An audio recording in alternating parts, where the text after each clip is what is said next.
from Bodies by Vivi, your personal trainer, holistic nutritionist, and lifestyle coach.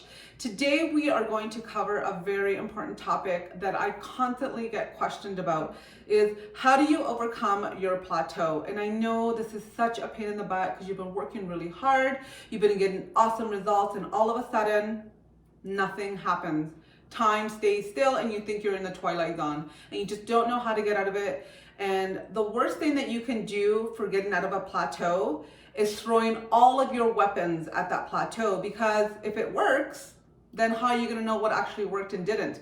So you got to go slow and steady, and you need to be patient. If you've gotten this far already, what is a little bit more time, right? And I really believe that a healthy lifestyle should not have an end date goal. It should be a consistent thing. So if you're just looking at losing 20 pounds, in 2 months, well, what's going to happen after that, right? So it's not about just losing 20 pounds in 2 months or 3 months.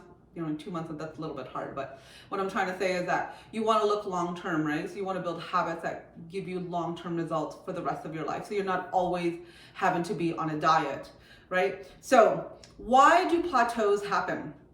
Education is very important here. So I'm going to explain to you why plateaus happen.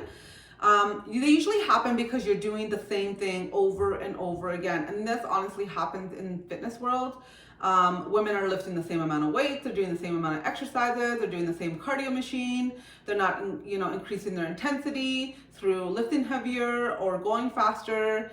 That is definitely one of the biggest reasons when it comes to fitness. It's just your body has become stagnant. It's like, I know this drill already. This is no different than walking to the car. This is no different than running after my kids every day. Your body becomes used to that. So it's no longer an effort for your body. Being honest with yourself is one of the top reasons. Lots of people are like, I'm eating what I'm supposed to, I'm exercising how I'm supposed to. And then when I really start questioning them and saying, okay, so let's track your day yesterday of what you ate. And then they start, oh yeah, and I had a tablespoon of peanut butter. Oh, and I also had the leftovers, chicken nuggets of my daughter. Oh, and then, I woke up in the middle of the night, I was really hungry, so I had a couple of tablespoons of, cottage cheese or ice cream. And so all of those little extra things that they're not logging or they're not taking into account add up. And so, it only takes 3,500 extra calories per week to gain a pound of fat. And so even if you're only losing, like, say, half a pound a week, or you're just like not losing at all, then that literally means that you are eating your maintenance calories. So it means that you are eating enough little extras here and there that you are honestly thinking they're completely innocent and they're not going to affect you, but they are affecting you. So being honest about what you're putting in your mouth and reflecting on that, and maybe cleaning up your diet again, and just honestly log everything that you eat, and then reflect back and say, yeah, okay, I can see why I hit a plateau, because I'm eating my maintenance calories, right? And if you're gaining weight, then you're eating over your maintenance calories.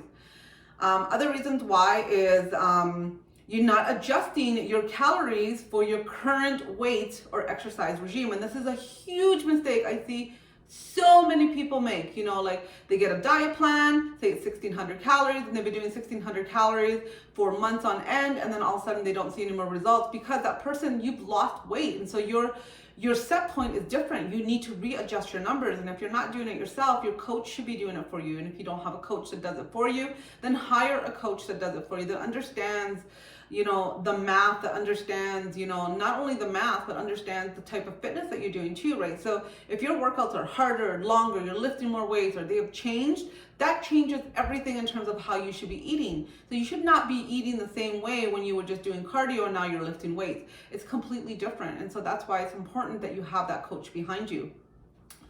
Okay, so other things, diet hacks. So what diet hacks can you do to help you get out of a plateau? Well, first of all, you need to start recording your diet and reflect. That's one of the biggest things, and that's usually all it takes, because you're going to realize right away that you're actually probably eating more than you need to, or you're eating your maintenance calories. Other things is drinking more water. Your body requires a huge amount of water for you to lose weight. And if you're looking for muscle gains, your same thing. Your body requires a huge amount of water to pump that, glycogen and keep your muscles nice and full and hydrated. So that's really important. Changing some proteins or grains in your diet is also a really good thing. Just don't change them all at once, just change a little bit and just see how your body responds, because there could be, say, a grain that your body's sensitive to and you're not aware of it, and then when you take it out and replace it with something else, you notice you're less bloated, you notice that you're going to the bathroom, or you notice that your inches are dropping. Well, inflammatory foods really affect your body composition, so look at those kind of things. Also your protein source, right? Like, is your protein source lean, or are you eating really fatty protein sources and then recording them as lean? That makes a huge difference, right? Play around also with your carb amount. If you're trying to lose weight, one of the easiest ways to reduce weight is actually looking at how much carbs are you eating, right? And slowly reduce, like maybe 10 grams per week, just to see how your body responds, and that usually does all the trick. And if you need to eat a certain amount of calories and you don't want to underload your calories, then replace those carbs with more protein. If you're looking for muscle gains, then you want to make sure that you're upping your carbs little by little. If you don't want to gain weight super fast, just increase your carbs by 100 calories per week or every other week. That's going to help you as well. And what about fitness hacks? So this is another area too where I see very common mistakes, especially in women, less in men.